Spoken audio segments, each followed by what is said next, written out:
It's almost morning, love, but you're still asleep.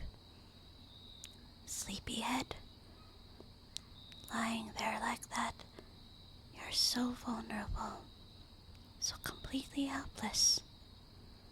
I could do anything I want to you, and you'd be powerless to stop me. Even if you were awake, I could easily overpower you.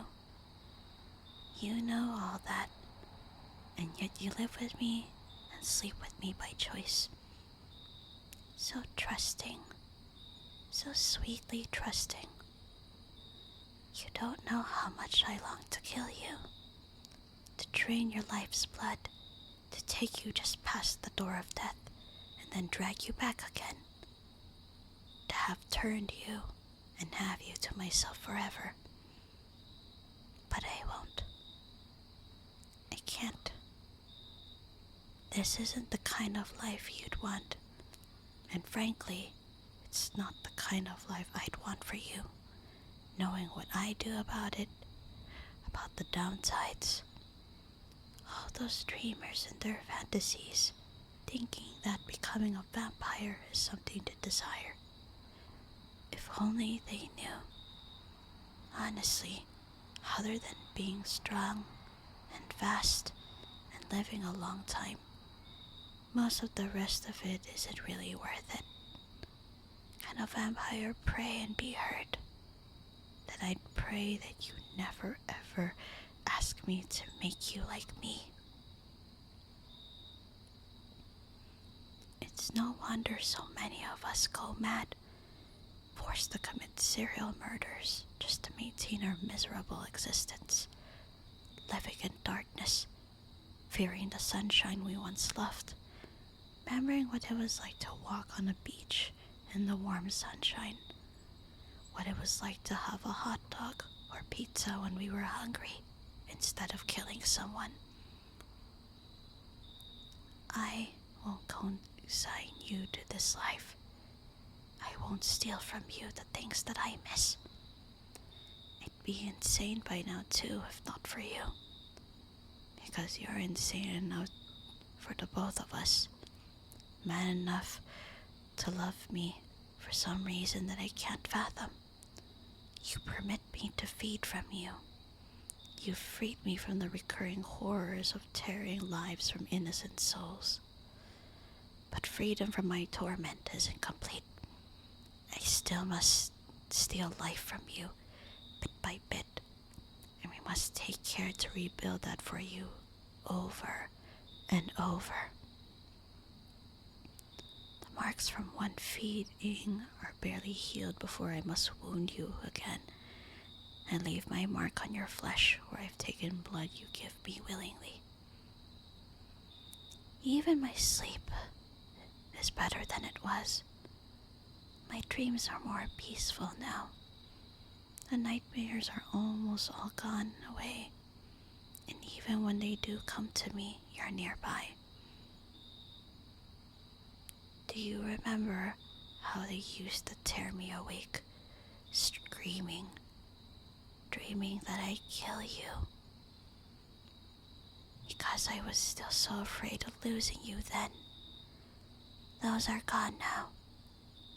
I know you'll always be there when I wake. Sometimes a recurring dream about the old life comes to me. Those are really bad, because in them I can remember this life and you, and I try to run back to you, but I can't find you. Really bad.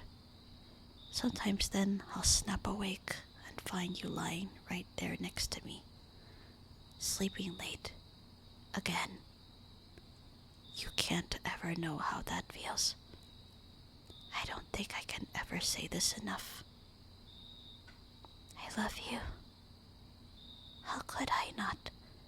You've saved me, and sometimes I feel almost human again. If only there was some way that I could repay you for saving me. Give you an eternal life without the slavery to blood that I endure.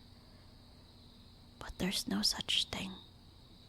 So I give you my affection, my love, my care and attention, for all the days that you remain with me. My accursed life, my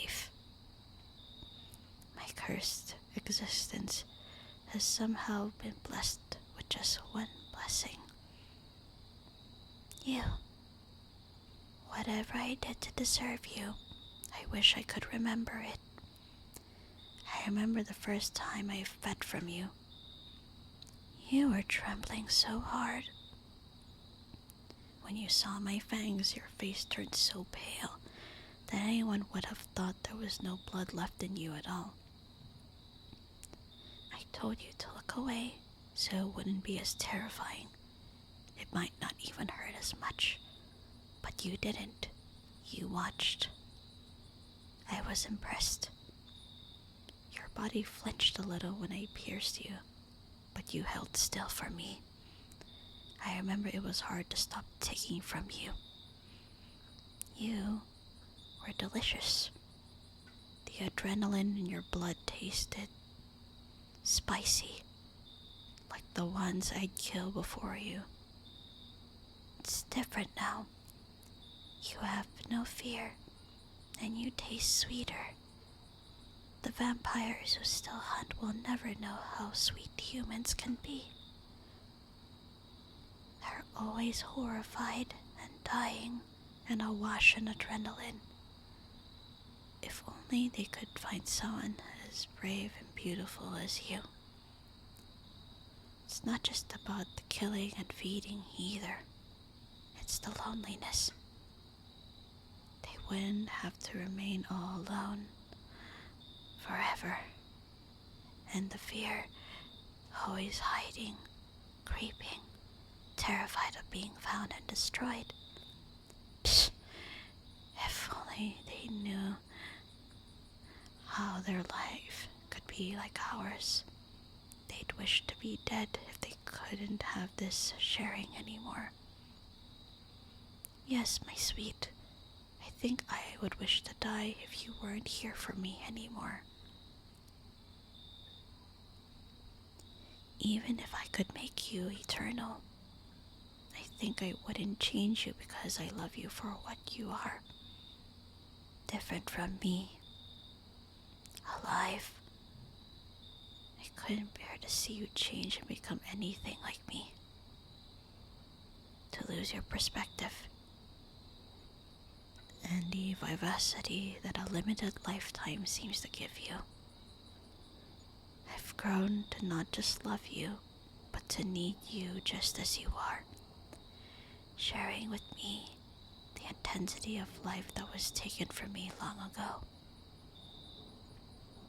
So, I'll love you while I can, and I'll always be here to protect you and care for you as you slowly grow older and older, until perhaps one day you wouldn't be able to bear to look at me anymore, and you grow to hate my eternal youth, just as some humans despise the young when their old age begins to feel like a cold death sentence instead of a time of wisdom and love and respect. I'll go away from you then, but only if you drive me away. I'd rather much stay with you all of your natural life, and when the time comes, as it will, and you want to be free from what time had done to you, I want to be there then too. Gently release you from bondage to your failing flesh. To hold you as you turn cold as I am, but unmoving and gone forever while I remain, and remain, and remain. Or, I'm not sure of my mind on this yet, my love. And I don't know how I would manage it. It's not as easy as killing a human. But after I've taken your last gift of life and sent you out of this world, I believe I may soon afterwards want to follow you into whatever lies beyond this world. Follow you to whatever a kindly human and a wretched vampire who happened to fall in love with each other might be allowed to share in eternity.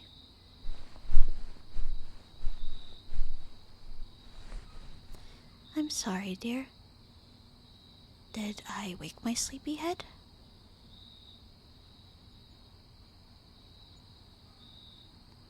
Was I talking to you just now? No, my love. It was just a little song I was singing because I'm happy. Go back to sleep now, my sweet. You don't have to be up and off to work for a long while yet.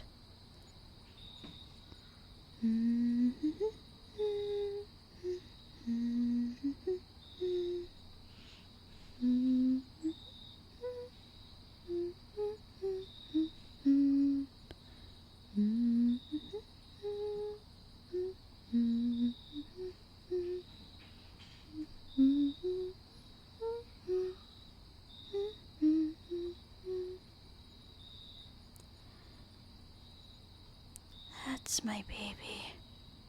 You fall asleep so easily.